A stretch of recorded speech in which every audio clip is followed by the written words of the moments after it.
મૃત્યુની સાથે છે। નિધિ, જે દ્રશ્યો સામે આવી રહ્યા છે, આપ જોઈ રહ્યા છો, પરિવારજનો જાય તો જાય કેવી પરિસ્થિતિ છે, આક્રંદ છે, દુઃખ વ્યક્ત કરી રહ્યા છે।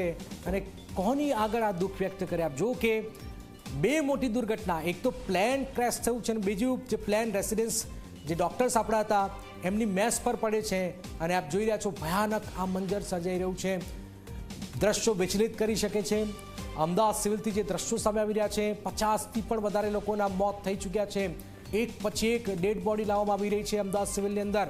ખૂબ જ ભયાનક મંજર હાલમાં આપ જોઈ રહ્યા છો, પ્લેન ક્રેશની આ ઘટના, જેમાં 5 ભયાનક દ્રશ્યો આપ જોવાનું શરૂ કરી ચૂક્યા છે। પહેલો દ્રશ્યો કે જ્યાં બ્લાસ્ટ થયું છે, મોટી દુર્ઘટના, અને ત્યાર પછી આ બ્લાસ્ટ થાય છે, ત્યાર પછી આપ જોઈ રહ્યા છો ગાડીઓ સળગી જાય છે। જે મેસ જે છે ડોક્ટર્સ, રેસિડેન્સ ડોક્ટર્સ, ત્યાં અસંખ્ય ગાડીઓ હતી, એ ગાડીઓમાં બ્લાસ્ટ થઈ જાય છે।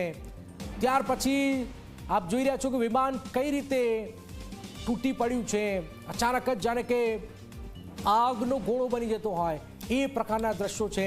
અને ત્યાર પછી આપ જોઈ રહ્યા છો બોયઝ હોસ્ટેલ સળગી ઉઠી છે, જ્યાં રેસિડેન્સ ડોક્ટર 20થી પણ વધારે રેસિડેન્સ ડોક્ટર જે છે ગંભીર રીતે ઈજા પહોંચી છે। અને ત્યાર પછી આપ જોઈ રહ્યા છો કે અમદાવાદમાં લંડન જતી ફ્લાઇટમાં ભયાનક બ્લાસ્ટ થાય છે અને ક્રેશ થઈ જાય છે। તો જે રીતનું મંજર સર્જાઈ રહ્યું છે, 5 દ્રશ્યો આપની ટીવી સ્ક્રીન પર, ભયાનક દ્રશ્યો છે। રાજ્ય સરકારે હેલ્પલાઇન નંબર જાહેર કર્યો છે,